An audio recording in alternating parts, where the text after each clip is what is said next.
Hi అండి, hello అందరికీ నమస్తే. వెల్కమ్ బ్యాక్ టు భీమవరం వారి పికిల్స్ అండి. ఈరోజు మన ఛానల్లో వీడియో వచ్చేసి క్యారెట్ ఆయిల్ అయితే ప్రిపేర్ చేశానండి. దీనివల్ల యూజెస్ ఏంటనేది స్క్రీన్ మీద నేను మెన్షన్ చేశాను, ఒక్కసారి చూడండి. ఒక 1/2 kg క్యారెట్ని అయితే తీసుకుని నీట్గా క్లీన్ చేసి దాన్ని తురుముకొని ఒక ప్లేట్లోకి పెట్టుకుని ఒక 1 hour అయితే బయట ఎండలో పెట్టుకోవాలండి. పెట్టిన తర్వాత ఆ తురుమును ఒక బౌల్లోకి అయితే తీసుకున్నాను. అలాగే 250 grams కోకోనట్ ఆయిల్ అయితే తీసుకోవాలి. తీసుకున్న తర్వాత ఒక గిన్నెని తీసుకుని స్టవ్ ఆన్ చేసి మీడియం ఫ్లేమ్లో పెట్టి స్టవ్ని ఆ క్యారెట్ తురుమును అయితే తీసుకుని మీడియం ఫ్లేమ్లో పెట్టుకున్న తర్వాత ఈ క్యారెట్ని అయితే ఆ బౌల్లోకి అయితే యాడ్ చేయాలండి. దీంట్లో ఇంకా కొద్దిగా ఏదైనా చెమ్మ అనేది కూడా లేకుండా సిమ్లో పెట్టుకుని నీట్గా కొంచెం ఒక 5 minutes దాకా వేయించుకోవాలి. ఇది కొంచెం కలర్ చేంజ్ అవుతుంది. నీట్గా మొత్తం కొంచెం డ్రై అయిన తర్వాత ఈ క్యారెట్ అనేది మొత్తం డ్రై అయిన తర్వాత ఒక 5 minutes వరకు నీట్గా సిమ్లోనే పెట్టుకుని నీట్గా వేయించుకోవాలి. వేయించిన తర్వాత అలాగే ఏదైతే coconut oil 250 grams తీసుకున్నానో 1/2 kg క్యారెట్కి 250 grams oil అయితే తీసుకున్నాను. ప్యూర్ కోకోనట్ ఆయిల్ అండి.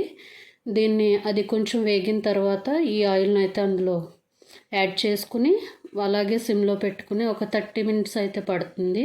ఈ క్యారెట్ ఏదైతే ఈ క్యారెట్ ఉందో అది పూర్తిగా బ్రౌన్ కలర్లోకి వస్తుంది. ఆయిల్ ఏమో గోల్డెన్ కలర్లోకి వస్తుందండి. అప్పుడు దాకా నీట్గా దీన్ని కదుపుకుంటూ వేయించుకోవాలి. ఇదైతే టైం పడుతుంది. సిమ్లోనే ఒక 1/2 hour 30 minutes అయితే పడుతుంది.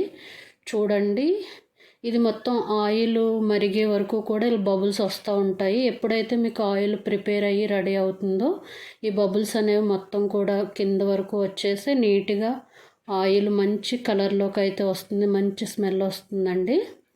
ఇది నీట్గా ఇలాగే మొత్తం ఒక 30 minutes వరకు దగ్గరే ఉండి నీట్గా వేయించుకోవాలి. చూడండి, ఇప్పుడైతే అయిపోయింది.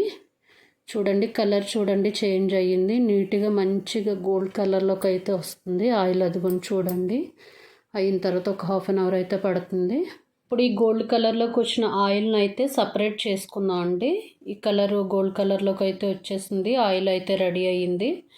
దీన్ని సపరేట్గా ఒక బౌల్లోకి ఒక స్ట్రైనర్ని అయితే తీసుకుని దాన్ని నీట్గా వడకట్టుకోవాలండి. ఆ బ్రౌన్ కలర్ది ఏదైతే ఉందో దాన్ని క్యారెట్ని నీట్గా తీసేసి ఆయిల్ని అయితే సపరేట్ చేసుకోవాలి. చూడండి, ఒక బౌల్లోకి అయితే నీట్గా వడకట్టి పక్కన పెట్టి ఉంచాను.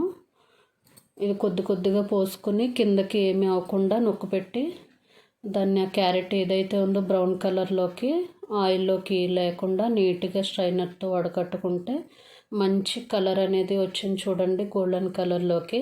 ఏదైతే క్యారెట్ ఆయిల్ ప్రిపేర్ చేయాలి అని చెప్పి అనుకున్నామో ఫైనల్గా అవుట్పుట్ అయితే క్యారెట్ ఆయిల్ ఇదండి. దీనివల్ల యూజెస్ ఏంటనేది కూడా నేను స్క్రీన్ మీద మీకు మెన్షన్ చేశాను, ఒకసారి చూడండి. ఇది నైట్ టైము ఫేస్కి రాసుకోవడం వల్ల చాలా యూజెస్ ఉన్నాయండి. అలాగే మీకు హెయిర్కి కూడా గోరువెచ్చగా చేసుకుని హెయిర్కి రాసుకోవడం వల్ల కూడా ఆయిల్ అనేది హెయిర్కి చాలా మంచిదండి. ఫైనల్గా అయితే క్యారెట్ ఆయిల్ అవుట్పుట్ అయితే ఇలా ఉంటుంది. ఈ వీడియో అయితే ఇంతేనండి. ఈ వీడియో మీకు నచ్చినట్లయితే లైక్ చేయండి, షేర్ చేయండి, సబ్స్క్రైబ్ చేయడం మాత్రం మర్చిపోకండి. అలాగే కామెంట్ కూడా చేయండి ఎలా అనిపించిందో.